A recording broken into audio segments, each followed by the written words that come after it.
तो गाइस कैसे हैं आप सब लोग। रीइंकार्नेशंस के एपिसोड 366 के साथ हाजिर हूं। तो लास्ट एपिसोड के एंड पे हमने देखा था कि माँ लिंजू जो होता है एक एंशिएंट किंग की बॉडी को अपने अंदर एब्जॉर्ब कर लेता है अपने जार की मदद से। फिर साथ ही माँ लिंजू जो होता है वो बाकियों से कहता है कि फर्स्ट एम्परर ब्रदर लू फ्यूनरल मास्टर प्लीज उन तीनों को मेरे लिए छोड़ दो ताकि मैं इनको एब्जॉर्ब कर सकूं। वो तीनों कहते हैं ठीक है कोई मसला नहीं है। और इसी के साथ माँ लिंजू जो होता है बड़ी तेजी के साथ आगे बढ़ता है और जाकर जू किंग को पकड़ता है। जबकि मास्टर फ्यूनरल मास्टर सोच रहा होता है कि ये बड़ी तेजी के साथ यहाँ पर वियर्ड क्लैन के लोगों के बॉडी को एब्जॉर्ब कर रहा है, क्या ये सेफ रहेगा। फर्स्ट एम्परर से वो पूछ रहा होता है क्या यहाँ पर तुम्हारे लिए सेफ है। तुम्हारा लिंजू से कहता है कि मेरे लिए बिल्कुल सेफ है, तुम्हें परेशान होने की जरूरत नहीं है। और इसी के साथ ही थोड़ी देर के बाद दिखाता है कि माँ लिंजू जो होता है वहां पर उन सभी यानी बाकी के तीनों को भी पकड़ लेता है और उनको पकड़ने के बाद अपने जार के अंदर एब्जॉर्ब कर लेता है और उसकी एनर्जी को फिर डायरेक्टली अपनी बॉडी के अंदर एब्जॉर्ब करने की कोशिश करता है ताकि उसके साथ अपनी एनर्जी को बढ़ा सके। फर्स्ट एम्परर से कहते हैं कि लड़के तुम यहाँ पर क्या करने वाले हो।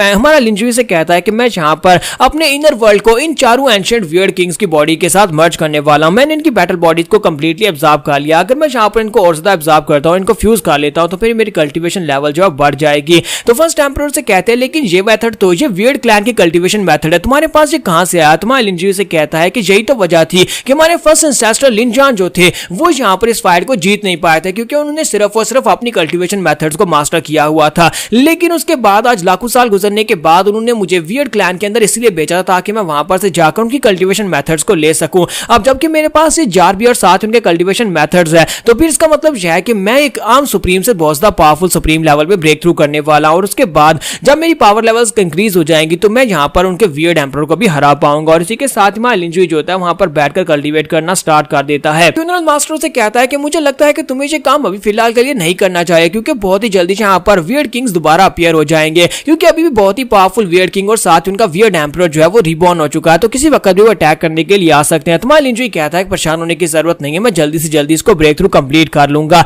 तो फ्यूनरल मास्टर फर्स्ट एम्परर से कहता है कि माय लॉर्ड अब हमारे लिए यहाँ पर क्या ऑर्डर्स हैं। तो वो उसे कहता है कि मुझे लगता है कि लिंजू जो है कुछ ज्यादा रेकलेस है, उसने यहाँ पर अपना ही को प्लान बनाया हुआ है, उसे यहाँ पर अपने प्लान के मुताबिक चलने दो। अगर यहाँ पर कोई अटैक करने के लिए आता है तो हमें बस उसे यहाँ पर रोकना होगा। मास्टर लू डोंगबिन उनसे कहता है कि मुझे लगता है कि बहुत ही जल्दी यहाँ पर उनके बाकी के वियर्ड किंग्स भी आने वाले हैं और इसी के साथ जबरदस्त एनर्जी चमकती है। फर्स्ट एम्परर कहता है कि मुझे लगता है कि वो लोग यहाँ पर आ चुके हैं और इसी के साथ ही दिखाते हैं कि वहां पर 4 और किंग्स आते हैं और ये वाले जो किंग्स होते हैं ये पहले से काफी ज्यादा पावरफुल होते हैं और उनमें गू किंग और साथ में वहां पर बोन एम्परर भी होता है, सॉरी बोन किंग होता है। तो ये सभी लोग जो होते हैं ये ऊपर कैटेगरी में होते हैं जिनमें night king, skeleton king, Meteor king और साथ में बोन किंग होते हैं। और बोन किंग इन सभी का लीडर होता है जो ज्यादा पावरफुल होता है। वो बाकी के तीनों से कहता है कि जाकर अटैक करो और तीनों जो होते हैं उसके ऊपर अटैक करने के लिए आगे बढ़ते हैं। तो सभी यहाँ पर अपना अपना ओपोनेंट चूज करते हैं। सबसे पहले फ्यूनरल मास्टर जो होता है वो अटैक करता है लेकिन अटैक इतना पावरफुल होता है कि फ्यूनरल मास्टर के मुंह से ब्लड बहना शुरू हो जाता है। और दूसरी तरफ मास्टर लॉर्ड लू डोंगबिन जो होते हैं वो भी अपनी फाइट को वहां पर बरकरार नहीं रख पा रहे होते हैं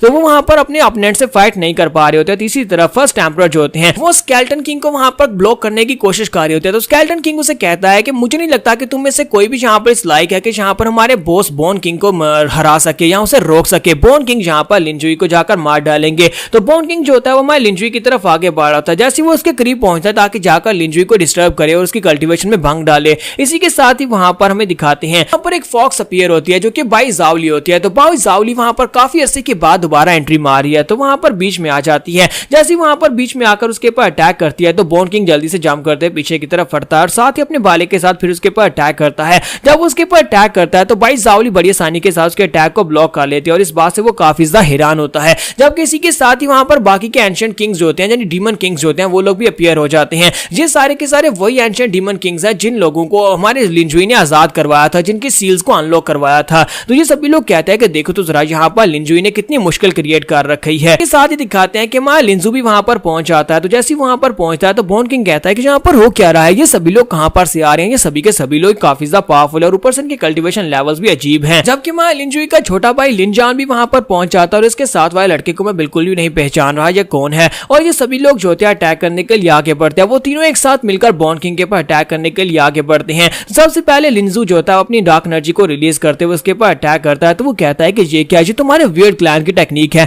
आखिर इस लड़के के पास हमारी वियर्ड क्लैन की टेक्निक कैसे हो सकती है और इसकी ब्लड लाइन हमारे से ज्यादा प्योर कैसे हो सकती है। और दूसरी तरफ से वो दूसरा लड़का जो होता है वो भी अपनी एनर्जी को रिलीज करते हुए उसके ऊपर अटैक करता है। तीसरी तरफ से हमारा लिनजान जो होता है वो कहता है कि जब मेरा बिग ब्रदर यहाँ पर अपनी आंखें खोलेगा वो देखेगा कि मैं कितना स्ट्रांग हो चुका हूँ तो उसे मेरे पर बहुत ज्यादा फख्र होने वाला है। वाइस आवली जो होती है बाकी के डीमन किंग से कहते हैं कि मुझे लगता है कि वहां पर उन लड़कों को हमारी मदद की जरूरत जरूरत नहीं है बॉन किंग से फाइट करने के लिए, हम लोग बाकी के तीनों से जाकर फाइट करते हैं। और इसी के साथ ही बाई जाओली जो होती है वो स्केलेटन किंग की तरफ आगे बढ़ती है और जाकर अपनी एनर्जी को रिलीज करके उसके ऊपर अटैक करती है। तो वो कहता है कि ये फॉक्स तो बहुत ज्यादा पावरफुल है और बाकी के एंशिएंट डीमन गार्ड्स होते हैं वो लोग भी आगे की तरफ बढ़ते हैं और जाकर बाकी के दोनों के ऊपर अटैक करना स्टार्ट करते हैं। ये देखने के बाद एंशिएंट सिटी के लोग बहुत ज्यादा हैरान होते हैं और कहते हैं कि ये लोग कहां पर से आए हैं, अजीब से लोग यहाँ पर आकर हमारी मदद क्यों कर रहे हैं। तो मास्टर टियान लियू से बताते हैं कि ये सारे के सारे डीमन किंग्स हैं जो कि 10 होली लैंड्स में रहा करते हैं। हालांकि 10 होली लैंड जो थी वो 12 केज वर्ल्ड्स के बराबर यानी 12 यूनिवर्सिटीज के बराबर ही थी, लेकिन उसके बाद यानी जो एंशिएंट वियर्ड क्लैन के साथ फाइट हुई थी उसके बाद इन सारे के सारे डीमन किंग्स को सील कर दिया गया था।